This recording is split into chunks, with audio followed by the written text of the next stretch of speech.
स्वागत। सुधागड एज्युकेशन सोसायटीचे केआ बांठिया माध्यमिक विद्यालय व NN पालीवाला ज्युनियर कॉलेज नवीन पनवेल सादर करीत आहे शैक्षणिक व्हिडिओ। नमस्कार विद्यार्थी मित्रांनो, इयत्ता 10वी विषय विज्ञान आणि तंत्रज्ञान भाग 2 प्रकरण 7 ओळख सूक्ष्मजीवांची याचा हा आपला दुसरी तासिका आहे।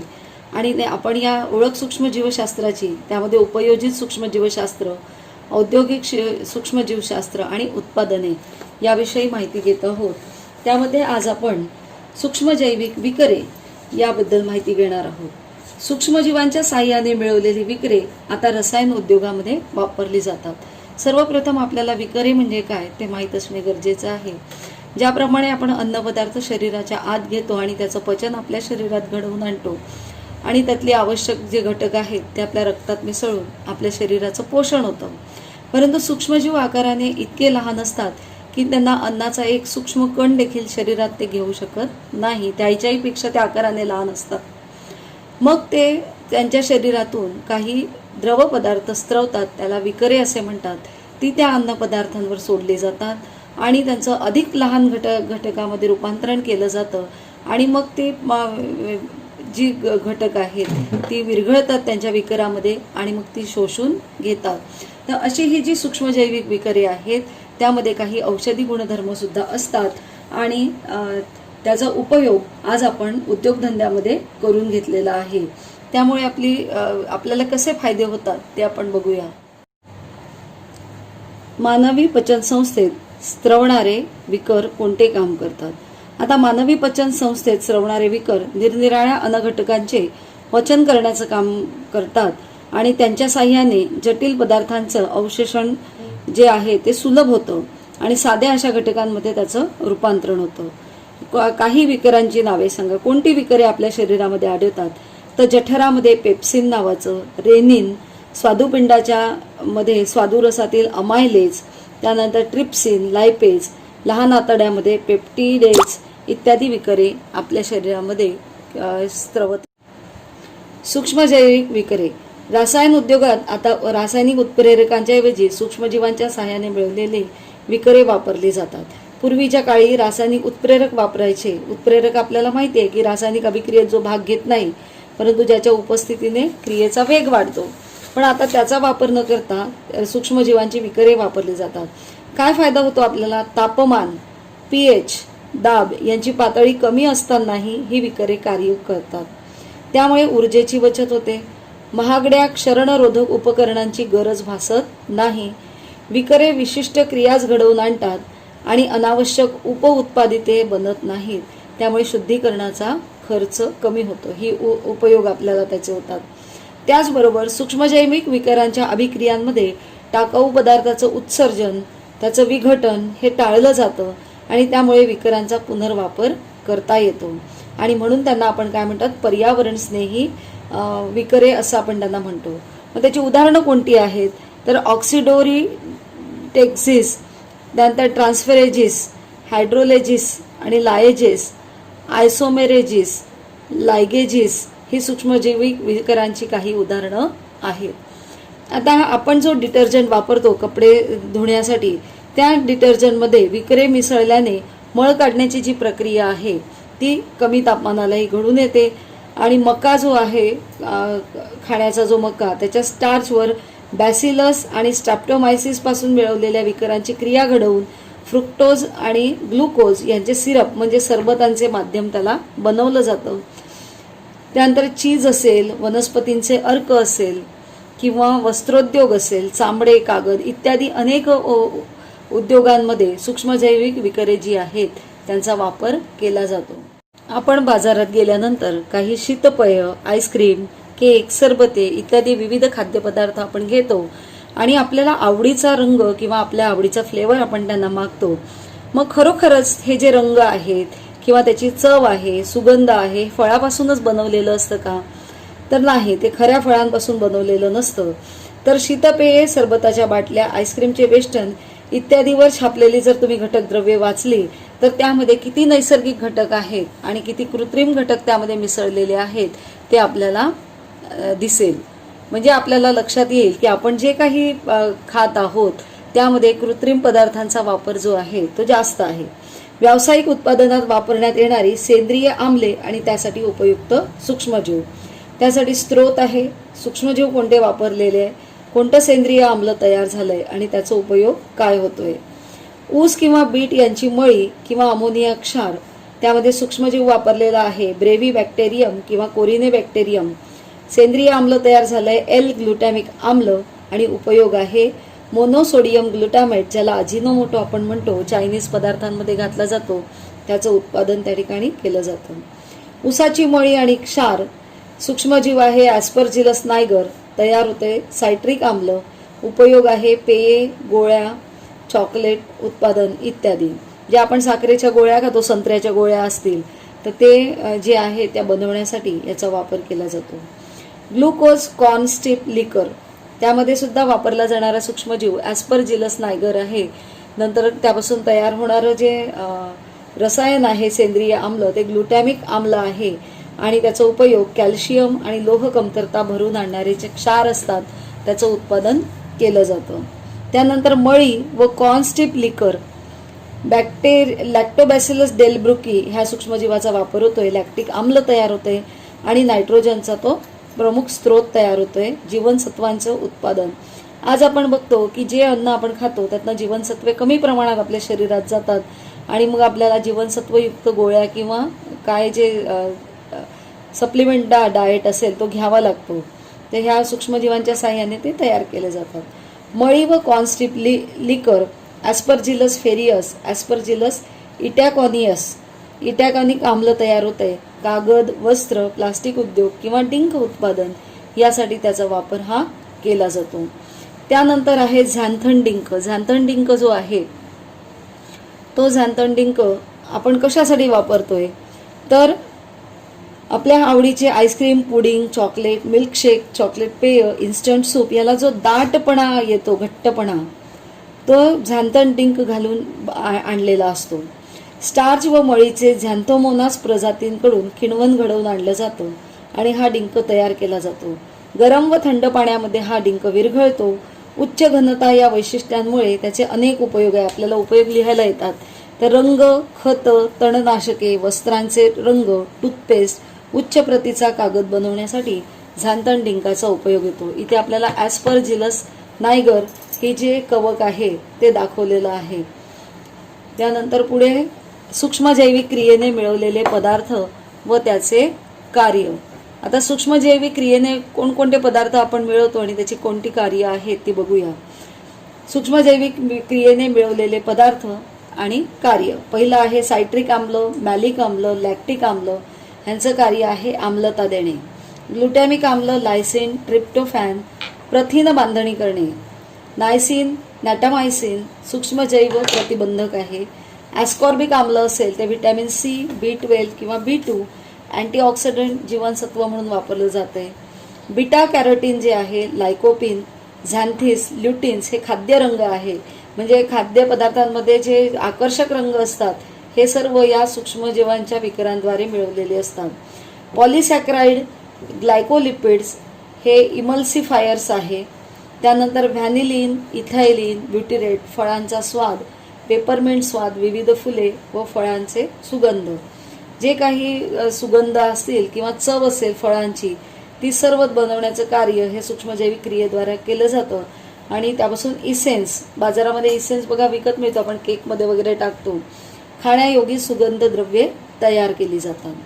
त्यानंतर झायलिटॉल, ॲस्परटेम जे आहे ते गोडी देणे, उष्मांक कमी असतो, मधुमेही रुग्णांना उपयुक्त. मधुमेही रुग्ण जे आहेत त्यांना शुगर त्यांच्या शरीरामध्ये जास्त असते, त्यामुळे ते साखर खाऊ शकत नाही, साखरयुक्त पदार्थ खाऊ शकत नाही.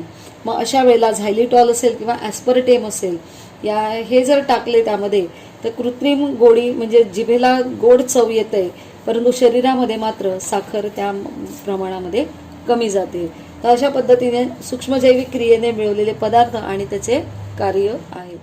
प्रतिजैवके, प्रतिजैवकांचा शोध लागल्यानंतर औषधशास्त्र जे आहे त्यामध्ये अक्षरशः क्रांती झालेली आहे. कारण जे रोग पूर्वी आटोक्यात येत नव्हते ते प्रतिजैविकांमुळे बरे होण्यास मदत झाली.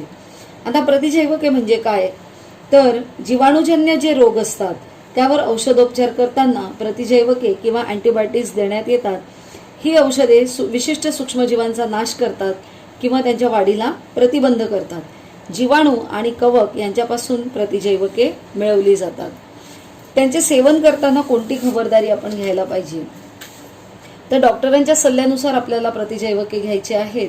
आणि प्रतिजैवके घेत असताना थोडं बरं वाटलं म्हणून औषधं बंद करायची नाहीत, तर जेवढा डोस त्यांनी दिलेला असेल तेवढा तो आपल्याला पूर्ण करायचा असतो, अन्यथा तो रोग बळवण्याची शक्यता असते.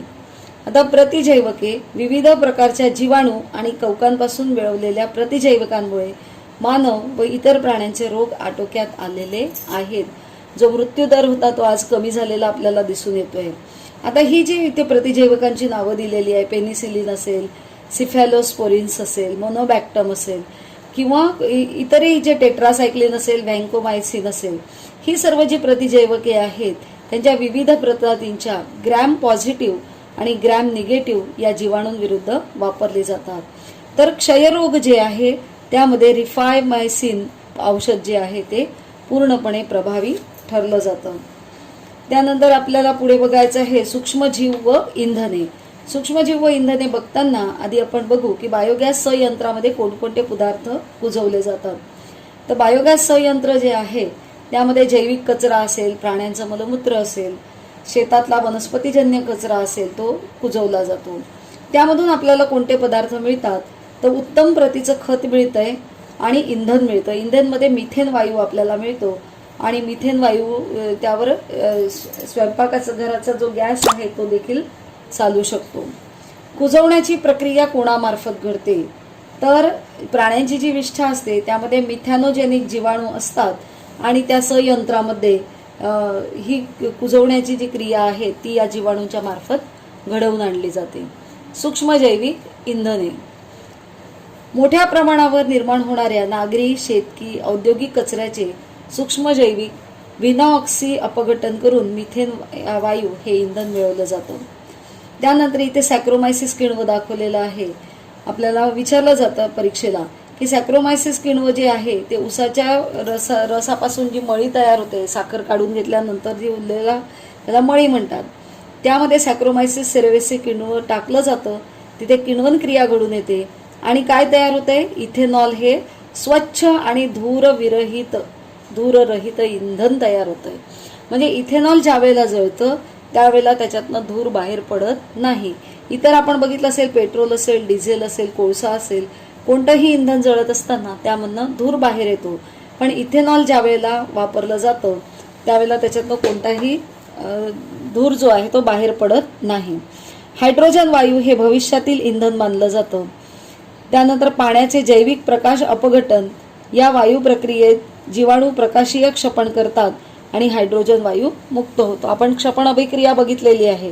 क्षपण अभिक्रियेमध्ये हायड्रोजन वायू त्या ठिकाणी मुक्त होतो आणि ऑक्सिजन त्या ठिकाणी घेतला जातो.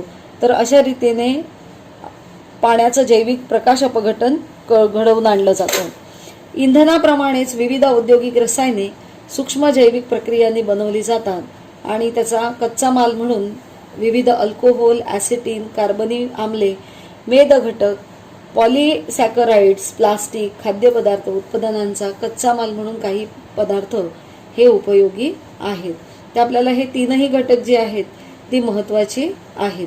इथेनॉल बद्दल पण आपल्याला माहिती विचारली जाते की आता फॉरेन कंट्रीज असतील त्या ठिकाणी पेट्रोलमध्ये इथेनॉल हे मिसळलं जातं, परंतु भारतामध्ये मात्र त्याला आजही मान्यता नाही. भविष्यामध्ये ते येऊ शकतं आणि हायड्रोजन वायूला तर भविष्यातलं इंधन मानलं गेलेलं आहे. म्हणजे त्याच्यावर रिसर्च सुरू आहे पण अजून ते आलेलं नाही. सूक्ष्म जैविक प्रदूषण नियंत्रण. वाढत्या लोकसंख्येबरोबर घनकचरा वाढत आहे. सांडपाणीची व्यवस्था कशी करायची तो प्रश्न येतोय. विविध प्रदूषके सुद्धा वाढत आहे आणि त्याबरोबर पसरणारी रोगराई आणि पर्यावरणाचा ऱ्हास ही आज एक जागतिक समस्या बनलेली आहे. विशेषतः लोकसंख्येची उच्च घनता असणाऱ्या भारतासारख्या देशाची शहरे या समस्यांनी ग्रस्त आहेत.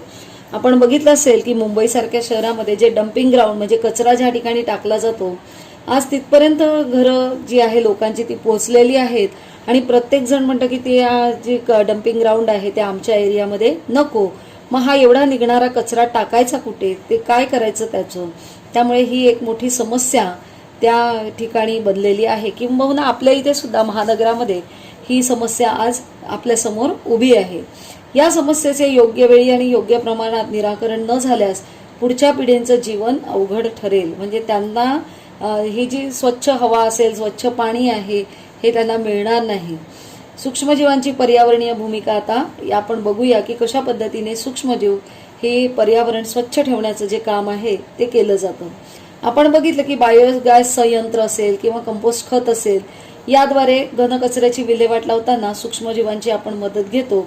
परंतु जो दररोज टनांच्या स्वरूपात जमा होणारा जो कचरा आहे, नागरी कचरा, शहरातनं निघणारा कचरा, त्याची विल्हेवाट कशी लावतात, तर त्यासाठी आधुनिक भूमिभरण स्थळ जे आहेत त्याचा वापर केला जातो. त्याआधी आपण बघूया की आपल्या घरामध्ये जो कचरा आहे, तर आपल्याला सूचना दिली जाते गव्हर्नमेंटकडनं की तुमच्या घरातला ओला कचरा आणि सुका कचरा जो आहे तो वेगळा ठेवायचा आहे. मग ओला कचरा आणि सुका कचरा म्हणजे काय, तर सुका कचरा त्यामध्ये प्लास्टिक असेल, कागद असेल किंवा धातूच्या वस्तू असतील, ते सुका कचरा आहे.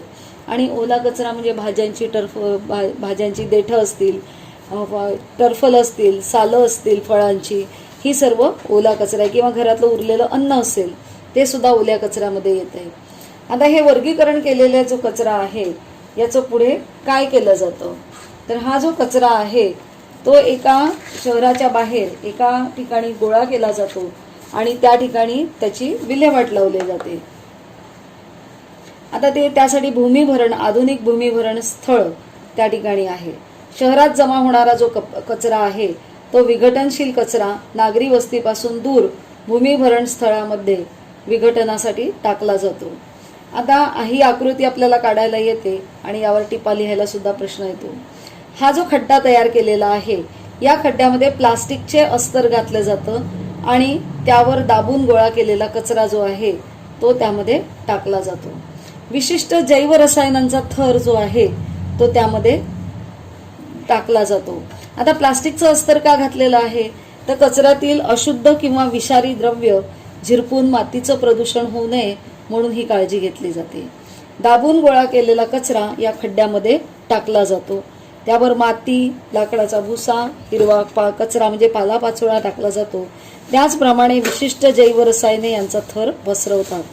काही ठिकाणी बायो रिॲक्टर्स त्यामध्ये मिसळतात आणि कचरा माती यांच्या थरासाठी विशेष पदार्थ वापरले जातात आणि अशा रीतीने कचऱ्याचे विघटन करतात.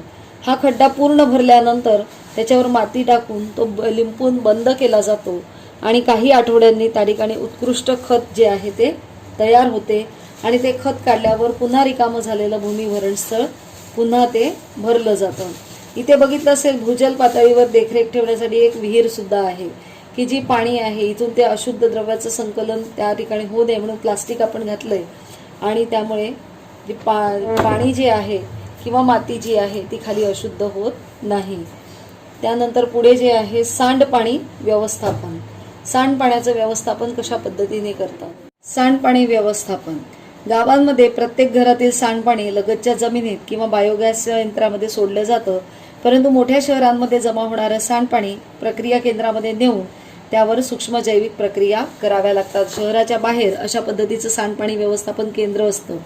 सांडपाण्यातील कोणत्याही संयुगाचं विघटन करणारे, त्यामध्ये कॉलरा, हगवण, टायफॉइडच्या जीवाणूंना नष्ट करणारे सूक्ष्मजीव त्यामध्ये मिसळले जातात आणि मग ते सांडपाण्यातील कार्बनी पदार्थांचं ते विघटन करतात. सूक्ष्मजीव मिथेन, कार्बन डायऑक्साईड मुक्त करतात.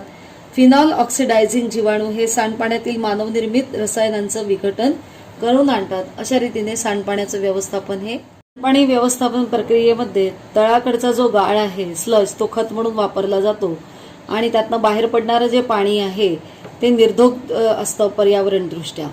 त्यानंतर स्वच्छ तंत्रज्ञान, क्लीन टेक्नॉलॉजी. आता यामध्ये पर्यावरणाच्या प्रदूषणाचे प्रमाण त्याच वेगाने वाढलेलं आहे कारण मानव हा प्रचंड वेगाने प्रगती करत चाललेला आहे आणि त्याच्या जोडीला पर्यावरणाचं प्रदूषण वाढत चाललेलं आहे. सूक्ष्मजीवांचा वापर करून वायू, भू, जल प्रदूषण यांच्यावर कसं नियंत्रण ठेवतात ते आपण बघूया. तर मानवनिर्मित रसायनांचा नाश करण्याची क्षमता सूक्ष्मजीवांमध्ये नैसर्गिकरित्या आढळते. या क्षमतेचा वापर करून हायड्रोकार्बन व इतर रसायनांचं रूपांतरण केलं जातं. काही सूक्ष्मजीव इंधनातून गंधक काढून टाकतात. जर गंधक मिसळलेलं असेल पदार्थामध्ये तर ते काढून टाकण्याची क्षमता काही सूक्ष्मजीवांमध्ये असते. हलक्या प्रतीच्या धातुकांमधून तांबे, लोह, युरेनियम, जस्त असे धातू पर्यावरणात झिरपतात आणि थायोबॅसिलस, सल्फोलोबस या जीवाणूंच्या साह्याने या धातूंचे झिरपण्यापूर्वीच संयुगामध्ये रूपांतरण केलं जातं. स्वच्छ तंत्रज्ञानामध्ये अजून काही उदाहरणं आपण बघूया की आपण बघितलंय की समुद्र किनाऱ्यावर तेलकट पाणी आणि हजारो मृत मासे आल्याच्या बातम्या आपण वाचल्या किंवा बघितल्या असतील टीव्हीवर. समुद्रामध्ये विविध कारणांनी पेट्रोलियमची गळती होते. हे तेल जलचरांसाठी घातक आणि विषारी असते. पाण्यावर आलेल्या तेलाचा तवंग यांत्रिक पद्धतीने दूर करणे अशक्य असते, परंतु अल्कॅनिव्होरॅक्स, बार्क्युमेनिन्स व सुडोमोनास जातीचे जे जीवाणू आहे त्यामध्ये पिरिडिन्स व इतर रसायने नष्ट करण्याची क्षमता असते. त्यामुळे तेलाचे तवंग नष्ट करायला या जीवाणूंच्या समूहाचा वापर केला जातो. त्यांनाच हायड्रोकार्बनोब्लास्टिक बॅक्टेरिया म्हणजेच HCB असे म्हणतात. HCB हे हायड्रोकार्बनचे अपघटन करून त्यातील कार्बनचा ऑक्सिजनशी संयोग घडवून आणतात आणि त्या अभिक्रियेमध्ये कार्बन डायऑक्साईड आणि पाणी तयार होते. इथे हे जीवाणू दर्शवलेले आहेत. अल्कॅनिव्होरॅक्स, बार्क्युमेनिन्स आणि सुडोमोनास. ज्या वेळेला समुद्रातनं तेल वाहून जाणारी जहाजं फुटतात आणि त्यातला तेलाचा जो थर आहे समुद्राच्या पाण्यावर पसरतो आणि ते तेल गोळा करणं जवळजवळ अशक्य होतं. त्यामुळे बरेच जे मासे आहेत ते मृत होतात. मग ही हानी थांबवण्यासाठी सुडोमोनास असेल किंवा अल्कॅनिव्होरॅक्स, बार्क्युमेनिन्स असतील हे जीवाणू त्या ठिकाणी पाण्यात सोडले जातात. ते त्या तेलामध्ये असणारा जो हायड्रोकार्बन आणि त्यांच्यामध्ये क्रिया घडून येते, त्यातील कार्बनचा ऑक्सिजनशी संयोग घडवून आणतात आणि कार्बन डायऑक्साईड आणि पाणी तयार होतं. अशा रीतीने तेलाचा थर कमी व्हायला मदत होतो. त्याचप्रमाणे आपण बघितलं असेल की प्लास्टिकच्या बाटल्या ज्या PET, पेट आपण ज्याला म्हणतो, पेट म्हणजे काय तर पॉलिइथिलीन, टेरेफ्थॅलेट, पॉलिस्टर या पदार्थापासून त्या बनलेल्या असतात. आणि आपण यूज अँड थ्रो, पाणी पिण्याची बाटलीतनं पाणी पिल्यानंतर आपण ती बाटली फेकून देतो, ती पेटची बनलेली असते. आणि आज आपण बघतो की नागरी कचऱ्यामध्ये सगळ्यात जास्त काय आहे तर प्लास्टिकच आहे. मग या प्लास्टिक जो आहे आयडोनेला सॅकिएनेन्स आणि व्हिब्रिओ प्रजाती हे प्लास्टिकचं सुद्धा अपघटन करतात. म्हणजे बघा, सूक्ष्मजीव जे आहेत ते प्लास्टिकचं सुद्धा अपघटन करू शकतात, विघटन करू शकतात. आणि कचऱ्यातील रबराचं विघटन करण्याची क्षमता त्यांच्यामध्ये आढळून येते. ॲक्टिनोमायसेटिस किंवा स्ट्रेप्टोमायसिस, नार्कार्डिया, ॲक्टिनोप्लेन्स या कवकांच्या प्रजातींमध्ये ही क्षमता आढळून येतं की जे प्लास्टिकचं सुद्धा विघटन जे आहे ते करू शकतात. इथे आपल्याला ॲसिडोबॅसिलस हे जे जीवाणू आहेत ते या ठिकाणी दर्शवलेले आहे, सूक्ष्मजीव. त्याचप्रमाणे खाणीतनं बाहेर पडणारे पदार्थ, आम्लपर्जन्य, यामध्ये सल्फ्युरिक आम्ल असतं. त्यामुळे पुतळे, पूल, इमारतींमधील धातूचं क्षरण होते. हे आपण आधी शिकलेलं आहे, धातूंचं क्षरण म्हणजे काय किंवा आम्लपर्जन्य म्हणजे काय. तरी ॲसिडोबॅसिलस फेरॉक्सिडन्स किंवा ॲसिडोफिलियम ह्या प्रजाती ज्या आहेत त्या जीवाणूंमधील सल्फ्युरिक आम्ल हा त्यांच्यासाठी ऊर्जा स्रोत आहे. आणि म्हणून आम्लपर्जन्यामुळे होणारं जे भूप्रदूषण आहे त्या आटोक्यात आणण्यासाठी या जीवाणूंचा वापर केला जातो. इथे जिओबॅक्टर हे जीवाणू दर्शवलेले आहेत. अणुऊर्जा प्रकल्पामधून सुद्धा सोडल्या जाणाऱ्या उत्सर्ग जो आहे, जे पाणी सोडलं जातं, आपण बघितलंय मागच्या धड्यामध्ये की अणुऊर्जा कशी तयार होते. तर ते जे पाणी सोडलं जातंय किंवा विद्युत विलेपन प्रक्रियेमधील जे टाकाऊ पदार्थ आहे त्यामध्ये युरेनियमचे जलविद्राव्य क्षार असतात. आणि ह्या पाण्यामध्ये जर आपण जिओबॅक्टर हे जीवाणू टाकले तर युरेनियम क्षारांचे अविद्राव्य क्षारामध्ये ते रूपांतरण करतात आणि जमिनीतील पाण्याच्या साठ्यामध्ये ते युरेनियमचे क्षार विरघळण्यास रोखून धरतात, जेणेकरून त्यापासून होणारी जी हानी आहे ती टाळता येणे शक्य होते. अशा रीतीने सूक्ष्मजीव हे आपल्याला उपयोगी ठरतात.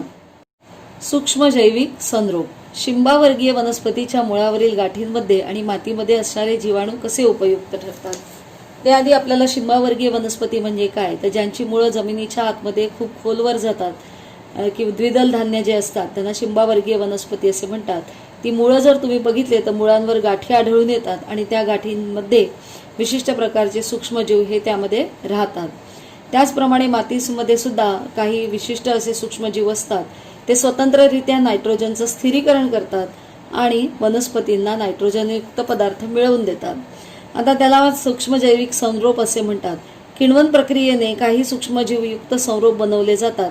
पेरणी आधी बियाण्यातून या पोषक संरोपाची फवारणी केली जाते, तर काही संरोप वनस्पतींमध्ये सोडली जातात. संरोपातील सूक्ष्मजीव त्या वनस्पतींना पोषक द्रव्यांचा पुरवठा करून वाढीला मदत करतात. वनस्पतीजन्य अन्नाचा दर्जा वाढवतात. सेंद्रिय शेती करताना कृत्रिम नायट्रोजन ॲझोटोबॅक्टरयुक्त द्रव्ये वापरली जातात. म्हणजे ज्यावेळेला आपण पेरणी करणार आहोत तेव्हा त्या बियाण्यांना हे नायट्रोजिनेज किंवा ॲझोटोबॅक्टरयुक्त द्रव्ये चोळून लावली जातात. मग त्यांना जमिनीमध्ये टाकली जातात आणि ते त्यांना लावल्यानंतर ती त्यांना पोषक द्रव्यांचा पुरवठा करतात आणि त्यांना वाढीला सुद्धा मदत करतात. रासायनिक खतांमुळे होणारे भूप्रदूषण या द्रव्यामुळे रोखलं जातं आणि रासायनिक कीडनाशके, कीटकनाशके यामधून फ्लोरॅसिटामाइड यासारखी रासायनिक द्रव्य मातीमध्ये मिसळतात आणि ती इतर वनस्पतींना किंवा गुरांना घातक ठरतात. मानवाला त्यापासून त्वचारोग ठरतो. तर ही अशी जी हानिकारक द्रव्ये आहेत ती मातीमधील कीटकनाशके ही सूक्ष्मजीवांच्या माध्यमातून आपल्याला नष्ट करता येतात.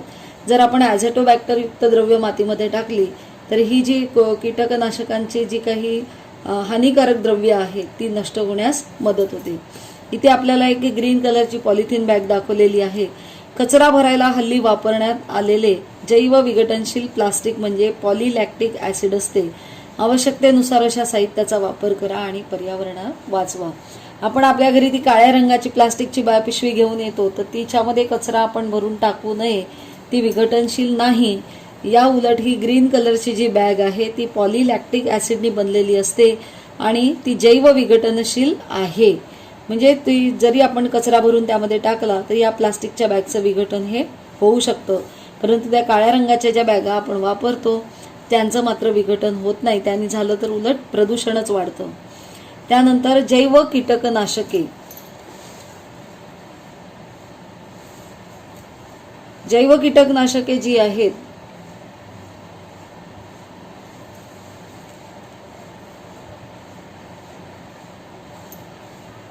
जीवाणू व कवक यापासून मिळवलेली पिकांवरील कीड व कीटक रोगजंतूंचा नाश करणारी द्रव्ये, त्याचप्रमाणे जीवाणूंपासून मिळवलेली टॉक्झिन्स जैव द्रव्याद्वारे थेट वनस्पतींमध्ये अंतर्भूत केली जातात आणि कीटकांसाठी हे विषारी असल्यामुळे कीटक त्या वनस्पतींना खात नाहीत आणि जीवाणूंप्रमाणे कवके व विषाणूंच्या काही प्रजातींचा वापर जैव कीटकनाशके म्हणून केली जातात. किण्वन प्रक्रियेमध्ये उपउत्पादन स्पायनोसॅड हे जैव कीटकनाशक आहे. उदाहरणार्थ इथे पान खाणारी अळी दर्शवलेली आहे. तर ह्या वनस्पतीमध्येच असं कीटकनाशक मिसळलेलं आहे, विशिष्ट सूक्ष्मजीव मिसळलेले आहेत की त्या अळीने ही पानं खाल्ल्यानंतर तिच्या पोटामध्ये तिची अन्ननलिका फाटते आणि मग ती जगू शकत नाही आणि परिणामी त्यांची संख्या जी आहे ती कमी होण्यास मदत होते. तर अशा रीतीने जैव कीटकनाशकांचा सुद्धा आपण या सूक्ष्मजीवांच्या साह्याने वापर करू शकतो, ते मिळवू शकतो आणि ही जी होणारी जी वाढ आहे अळ्यांची त्याची रोकथाम आपण करू शकतो. आपले हक्काचे मराठी चॅनल रायगड ओवी न्यूज चॅनल सदैव आपल्यासोबत. रायगड ओवी न्यूज चॅनल नेहमी पाहत रहा, लाईक करा, सबस्क्राईब करा आणि बेल आयकॉनवर क्लिक करायला विसरू नका.